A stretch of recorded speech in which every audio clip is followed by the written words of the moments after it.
گزشتہ چند برسوں میں سائنس کی کچھ زبردست دریافتیں ہمارے سامنے آئی ہیں، خصوصاً یہ کہ ہمیں اب ایسے سیارے نظر آنے لگے ہیں جو نظام شمسی کے نہیں، کسی دوسرے ستارے کے گرد یوں چکر لگاتے ہیں۔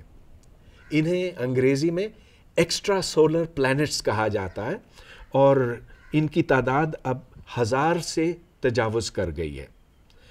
ایک زمانہ تھا جب ہم یہ سمجھتے تھے کہ ان ستاروں کو دیکھنا، ان سیاروں کو دیکھنا ناممکن ہوگا، لیکن اب اندازہ یہ ہے کہ ہماری اپنی کہکشاں کے اندر ملکی وے کے نام سے ان کی تعداد 17 سے 20 ارب ہے۔ اب ہمیں اس بات کو ذہن میں رکھنا چاہیے کہ سیارے خود روشنی خارج نہیں کرتے، صرف جب کسی ستارے سے، ان کے ستارے سے روشنی ان کے اوپر پڑتی ہے تو وہ منعکس ہو کر پھر باہر جاتی ہے۔ ریفلیکشن کے ذریعے سے ان کو دیکھا جا سکتا ہے۔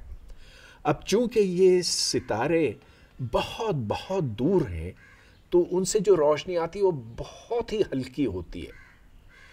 اب سوال یہ پیدا ہوتا ہے کہ ہم ان سیاروں کو کیسے دیکھ سکتے ہیں؟ کم از کم 8 یا 9 طریقے اس کے ایجاد ہوئے ہیں اور مزید ایجاد ہوں گے، لیکن ایک میں آپ کے سامنے رکھتا ہوں۔ بالفرض یہ ایک ستارہ ہے اور اس کے سامنے اس کے گرد ایک سیارہ گردش یوں کرتا ہے۔ جب روشنی اس ستارے کی زمین تک پہنچتی ہے اور سیارہ اس کے سامنے ہوتا ہے تو روشنی کی شدت، اس کی طاقت میں کمی آ جاتی ہے، یوں لگتا ہے کہ کوئی چیز سامنے آ گئی ہے۔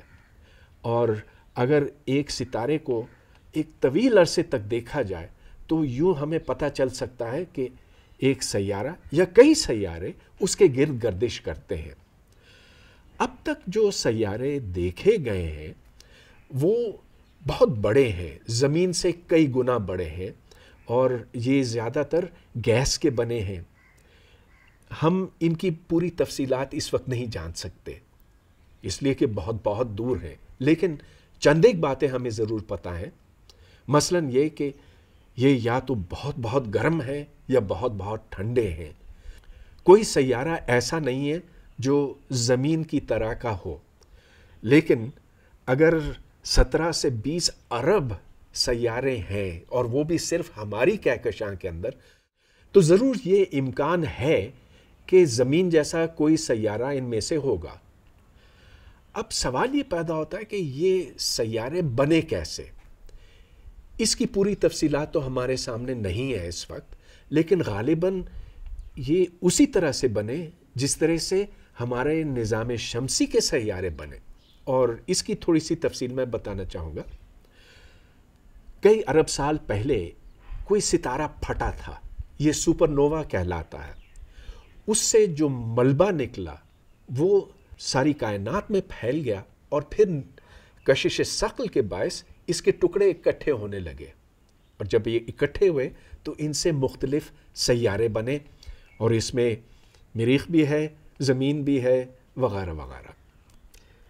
جو اصل سوال ہے اور جو نہایت ہی دلچسپ ہے وہ یہ کہ ان سیاروں پر زندگی ہو سکتی ہے، اور اگر ہو سکتی ہے تو کس شکل کی ہو سکتی ہے؟ انسان نے تو ہمیشہ سے یہ سمجھا ہے کہ اس کے مقابلے کی کوئی چیز نہیں ہے پوری کائنات کے اندر، لیکن اگر ہم سے کوئی بہتر مخلوق ہے کہیں اور پر تو اس کا اس وقت تو ہمیں نہیں پتہ، لیکن شاید یہ وجود رکھتی ہو، وقت ہی ہمیں بتائے گا۔